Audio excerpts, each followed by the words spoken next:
Selamat pagi anak-anak.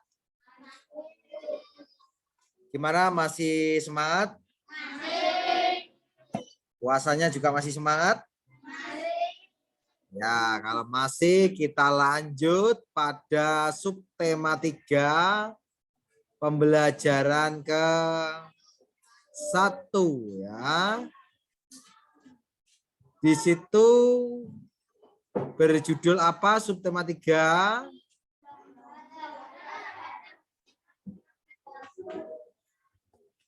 Bangga terhadap daerah tempat tinggalku. Dengan judul ini, anak-anak bangga atau tidak tinggal di daerah kita? Bangga enek sing menyesal, aku kok manggon nek kene, gak penak. Ada yang menyesal? Ya.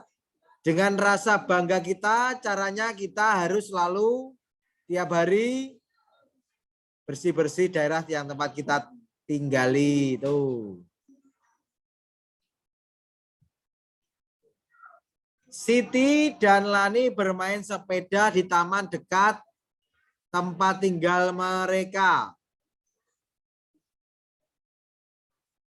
Siti dan Lani bersyukur karena tempat tinggal mereka dekat dengan taman.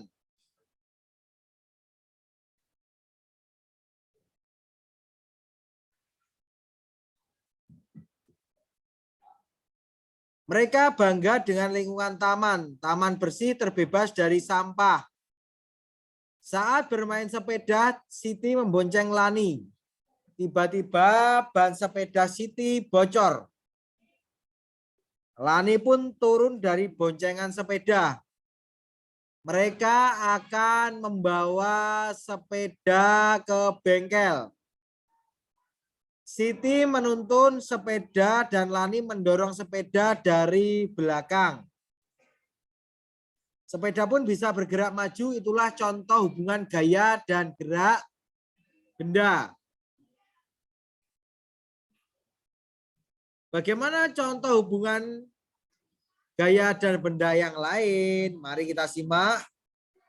Ini gambarnya Siti dan Lani nyurung sepeda, mendorong sepeda. Karena sepedanya apa tadi?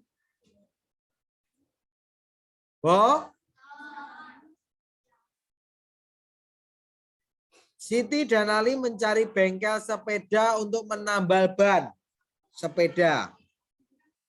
Siti merasa lapar. Tiba-tiba terdengar suara ting ting ting di seberang jalan. Terlihat penjual bakso dorong lewat. Penjual bakso dorong gerobaknya dan sekali berhenti untuk membunyikan mangkok sebagai tanda bahwa ada bakso.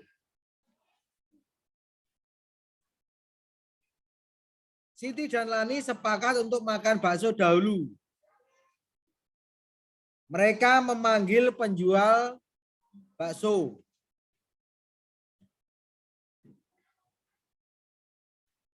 Selesai melayani pesanan bakso, Siti dan Lani, tukang bakso, melanjutkan perjalanannya.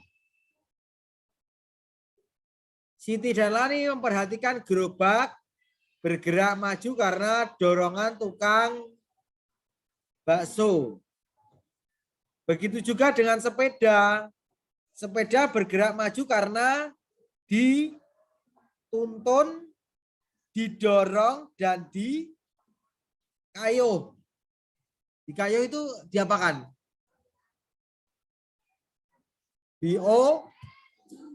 Ya. Mendorong dan mengayuh merupakan gaya yang dapat menyebabkan gerobak dan sepeda bergerak. Berikut lebih lanjut pengetahuan tentang gaya dan gerak. Masih ingatkah kamu dengan pembelajaran di subtema 1 dan subtema 2 yang membahas tentang gaya dan gerak? Untuk melakukan gaya, kamu perlu tenaga. Bagaimana hubungan gaya dan gerak dalam kehidupan sehari-hari? Dalam kehidupan sehari-hari, banyak peristiwa yang menunjukkan bahwa ada hubungan antara gaya dan gerak. Berikut beberapa contoh hubungan gaya dan gerak. Nomor 1, yang ayo mengamati bacaannya gimana?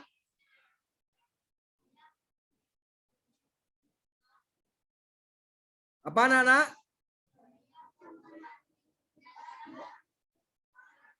Apa anak-anak?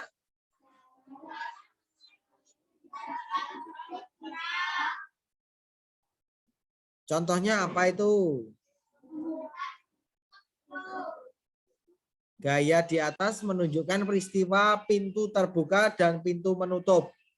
Dengan adanya gaya berupa dorongan dan tarikan pintu, bergerak membuka dan menutup. Gaya mempengaruhi benda diam menjadi gerak. Nomor 2 apa?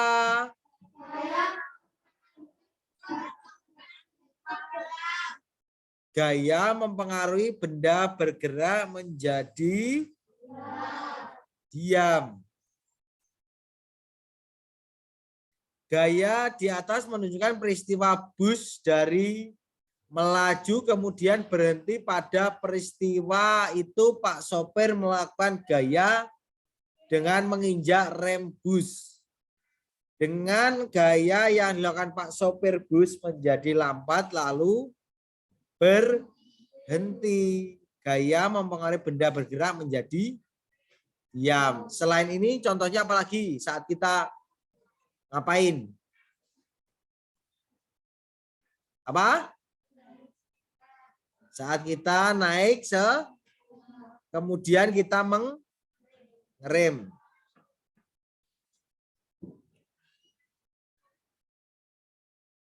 Nomor 3 apa anak-anak?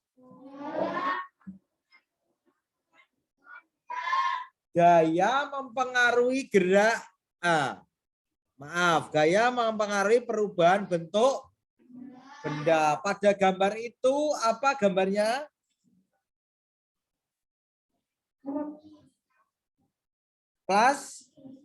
Plastisin kalau naik ini ngarani apa? Ya, malam biasanya dibentuk, kita membentuk binatang-binatangan ya. Ada dibentuk roti-rotian. Ya. Tapi kalau kita main plastisin atau malam jangan dibuat untuk membohongi. Maksudnya gimana dibuat untuk membohongi? Ada yang tahu? Apa? Oh, dibuat seperti enek adike cilik nya tak paringi roti. Kado dimplok bae. Plastisin ya, lek dimaam kan ya nanti dia sakit ya, kasihan. Paham? Kalau kita sudah gede kita harus beri perilaku yang baik. Ora pengen duwe adek sirahe terus dijongkrokne. Sirahe ditutui. Terus dijejeki. Itu perbuatan benar atau salah? Ya. Enggak oleh ya. Kita harus menyayangi adik kita. Lek adik nganu sampean yo rasa dibales. Patra adik gue ngerti kok ya. Ya. Ditonyoni aja mbok tonyo ganti.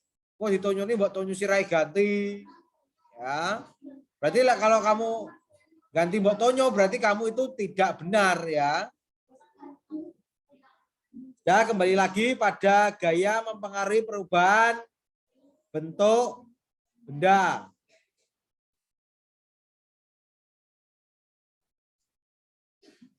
Gambar di atas menunjukkan peristiwa perubahan bentuk plastisin. Pada peristiwa itu, anak bermain plastisin dengan melakukan gaya membentuk berbagai bentuk dari plastisin. Dengan gaya yang dilakukan, plastisin menjadi berubah bentuk. 4.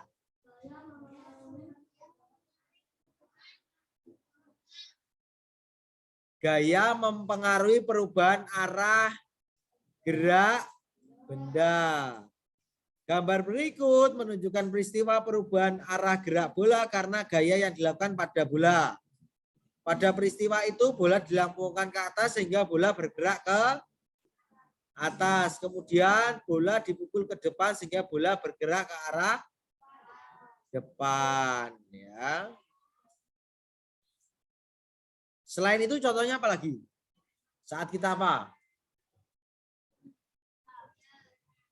Saat menendang bola, ya.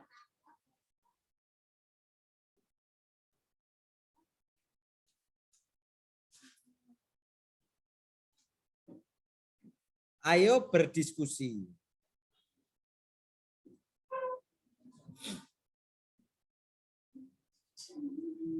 Amatilah peristiwa di lingkunganmu yang berkaitan dengan hubungan antara gaya dan gerak. Tuliskan hasil pengamatanmu pada kotak berikut. Ya. Seperti itu.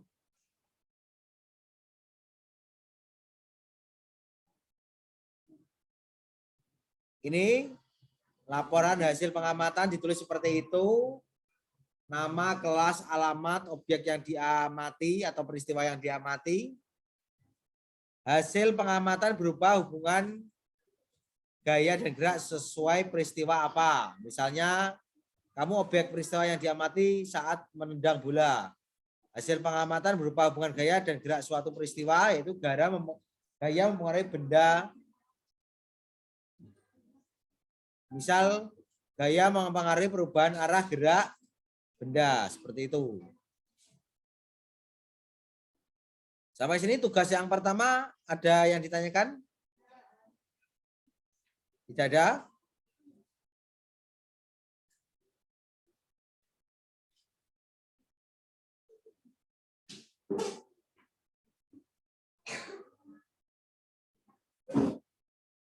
Ada apa?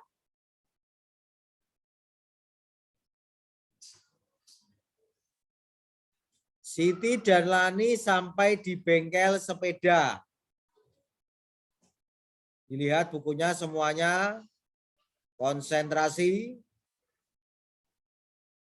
Sambil menunggu pekerja bengkel menambal ban sepeda, Siti dan Lani bercerita. Saat Siti asik bercerita, tiba-tiba Lani berteriak sambil menunjuk ke atas. Ada angsa terbang. Cantik ya, kata Lani. Siti menjadi teringat bahwa ia pernah membaca cerita fiksi Angsa dan Telur Emas. Berikut cerita yang pernah dibaca Siti. Ya.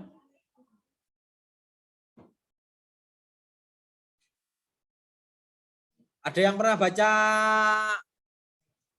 Angsa dan Telur Emas Aesop? Kapan?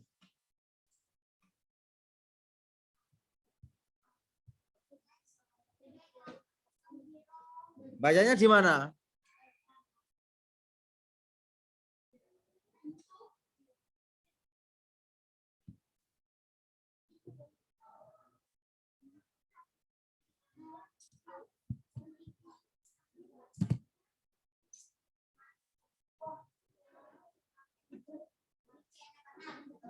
Mari kita ikuti alur ceritanya. Angsa dan Telur Emas Aesop. Alkisah ada seorang petani sederhana memiliki seekor angsa. Angsa yang dimiliki petani bukan sekedar angsa biasa, melainkan angsa yang cantik dan istimewa. Keistimewaannya adalah angsa milik petani menghasilkan telur emas. Petani senang memiliki angsa istimewa. Itu. Setiap pagi, petani bisa mengambil telur emas di kandang. Petani membawa telur emas dari angsa miliknya ke pasar. Petani menjual telur emas dengan harga tinggi. Dalam waktu singkat, petani berubah menjadi kaya ya. Kekayaan ternyata tidak membuat petani lebih bersyukur dan tetap rendah hati. Sebaliknya, kekayaan membuat petani serakah. Petani menginginkan angsa bisa menghasilkan telur emas lebih banyak lagi dalam waktu singkat. Petani tidak sabar dan ingin cepat menjadi orang kaya raya. Ketidaksabaran petani terhadap angsa miliknya muncul karena angsa hanya memberikan sebuah telur setiap hari. Petani merasa dia tidak akan cepat menjadi kaya dengan cara begitu.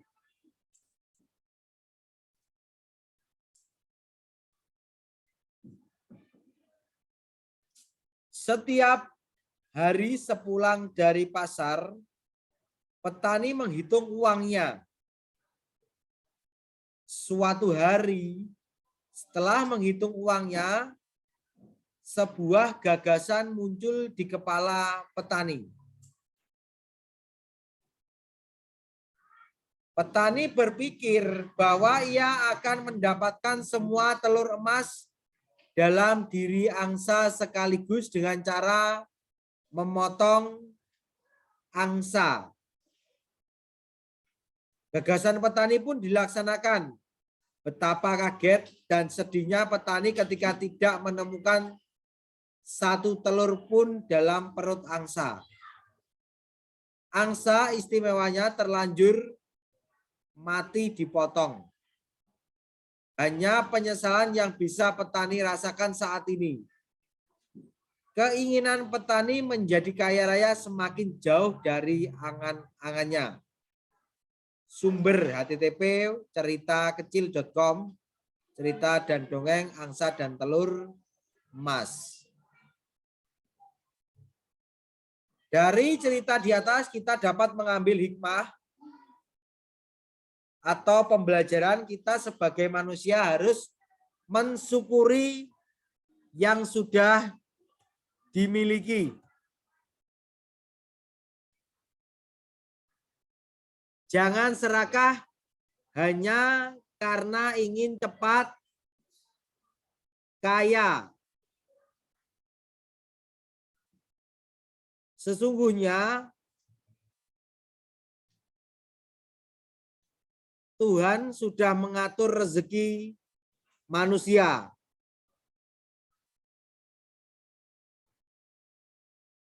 Barang siapa yang telah memiliki sesuatu dengan berlimpah, tetapi serakah dan menginginkan yang lebih lagi, akan kehilangan semua yang dimilikinya.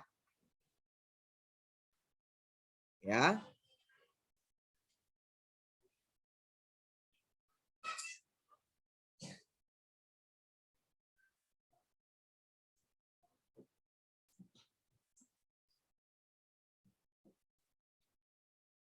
Bisa dimengerti?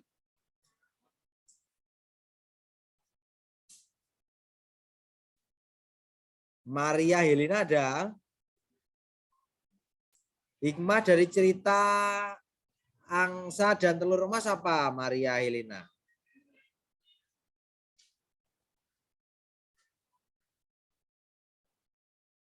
Tidak boleh serakah. Ya. Tuh. Sampai sini ada yang tanyakan? Jika tidak ada, kita masuk pada ayo berlatih.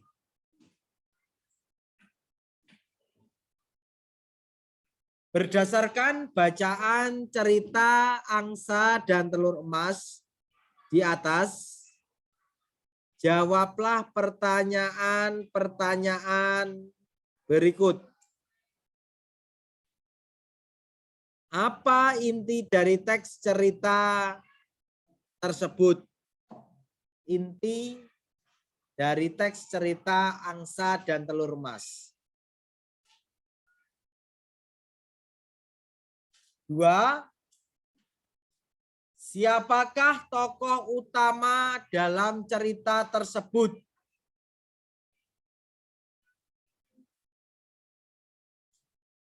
3. Bagaimanakah sikap yang dimiliki tokoh utama?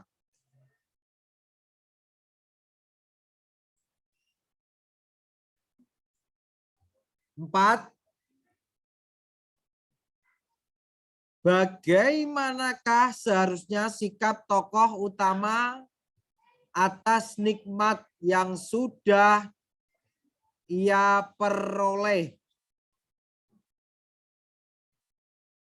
5. Apa yang akan kamu lakukan jika menjadi tokoh utama dalam cerita tersebut?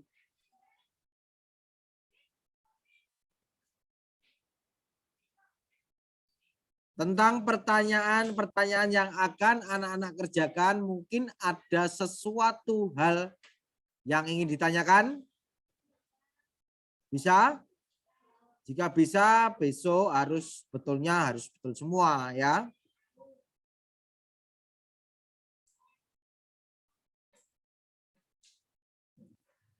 Pada dasarnya, cerita fiksi adalah cerita rekaan. Isi cerita fiksi dibuat berdasarkan hasil olahan imajinasi atau daya pikir pengarangnya secara artistik dan intens. Cerita fiksi diwarnai oleh kultur, pengalaman batin, filosofi, religiositas, dan latar belakang pengarang lainnya. Selain itu, cerita fiksi diolah berdasarkan pandangan, tafsiran, kecerdikan, wawasan, dan penilaian pengarang terhadap berbagai peristiwa, baik peristiwa nyata maupun peristiwa hasil rekaan semata.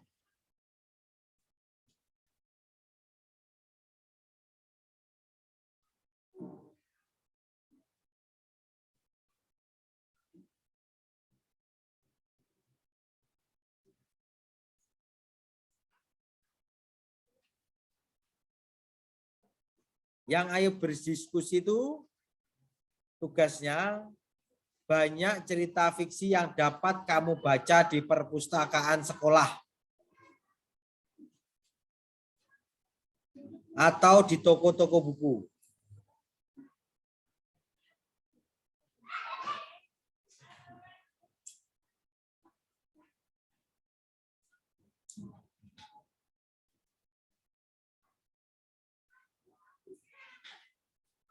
Untuk tugas yang ini kita tidak kelompok, tetapi dikerjakan sendiri-sendiri, mencari cerita fiksi, bisa ke perpustakaan, bisa mencari internet, atau lain sebagainya.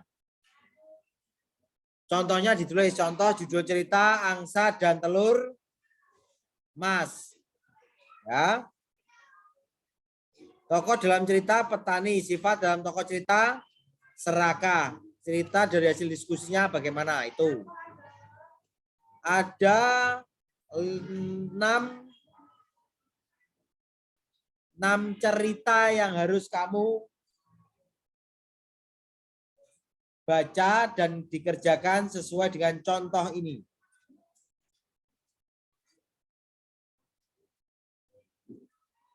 Misal judul cerita, apalagi Timun Emas ya iso. Ya.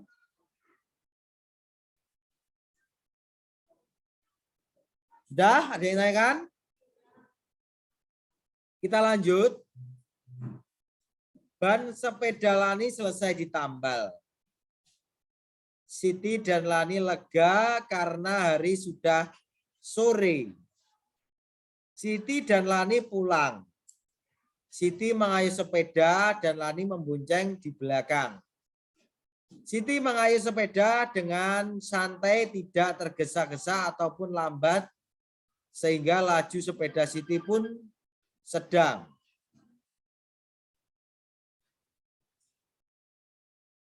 Ayo renungkan.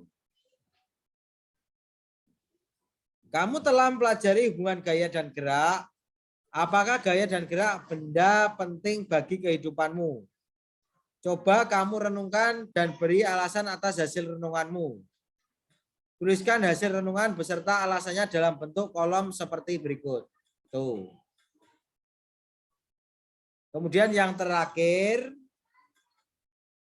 kerjasama dengan orang tua. Gaya sangat kamu butuhkan pada saat kamu akan memindahkan barang-barang berat di rumahmu. Misal, lemari, meja belajar, tempat tidur, dan barang-barang lainnya.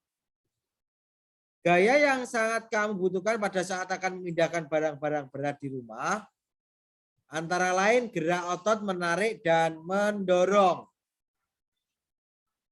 Tuliskan 3 gaya yang sering kamu gunakan dalam kehidupan sehari-hari. Apa yang dihasilkan dari gaya yang kamu lakukan? Bekerja samalah dengan anggota keluargamu untuk mengerjakan tugas ini. Tuliskan hasilnya pada kotak berikut.